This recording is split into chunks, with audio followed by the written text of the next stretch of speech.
Kevin O'Hagan of Mungret St Paul's. Kevin, it has been a memorable year by any benchmark so far for Mungret St Paul's in both hurling and football. Probably when you're finished, there'll be very little left for the rest. Well, that's the way we'd like to have it, Matt. It's been a memorable year, I suppose, on and off the field with our developments that we've had there, the opening of new pitches. But I suppose what we're talking about is on the field, and on the field it's been fantastic, both at juvenile level, across the board in ladies Gaelic football and camogie. We've contested right to the end of the competitions, but I suppose what we're talking about here tonight is the football in the club. So being in a junior A final and being in an intermediate final is probably what, I suppose, probably even above the dreams we had at the start of the year. But definitely the goal was to get to that intermediate final, and we're there now Sunday week against Drum. Being in the concluding stages of championships in different codes usually brings with it its problems and a fair bit of juggling to be done between the respective management teams. How did you work that out in Mungret? I mean, it's something we would have looked at, I suppose, going into the year. Brian Begley now being a manager of the hurlers, and myself being involved in the football, and I suppose I being a hurling man as much as a football man, and Brian being the same. It wasn't well. There was juggling. It was very easily juggling.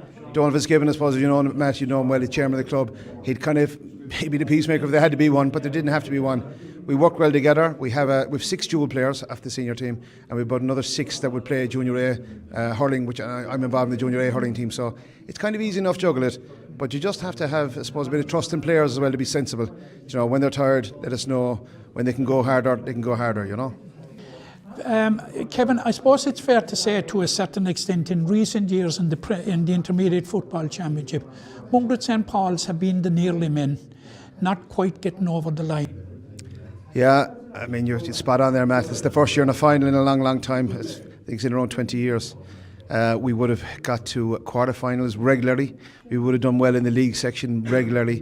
But I suppose nearly men has been kind to us. We just didn't perform when we had to, and I suppose that disappointed us, but it also drove us on. And the difference this year is the youth. We have a lot of youth coming up, and you'd know from the years gone by, we've had a couple of very successful underage teams, and the 2 or 3 of them are starting to filter into the senior, both in the hurling and the football. So yeah, not nearly men this year, hopefully, Matt. Talk to me about your campaign to date. Very, very impressive through the group stages.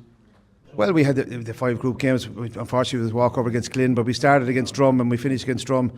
I say we started very strong. This will be our 21st match, Matt. We have 21 games played between challenge matches and A versus B, so we're very focused going forward. Pa Ranahan is coaching us, as you know, and Pa very organised, very disciplined in what he does. And I suppose we looked at every game, use the cliche as it came, but also every game as how can we improve and what can we fix for the next game. So the planning was really good, and I suppose we didn't go mad. Twice a week is enough for us to meet. We had a good system going. The players enjoyed it, enjoyed the sessions. So from start to finish, we're very happy with how it's gone.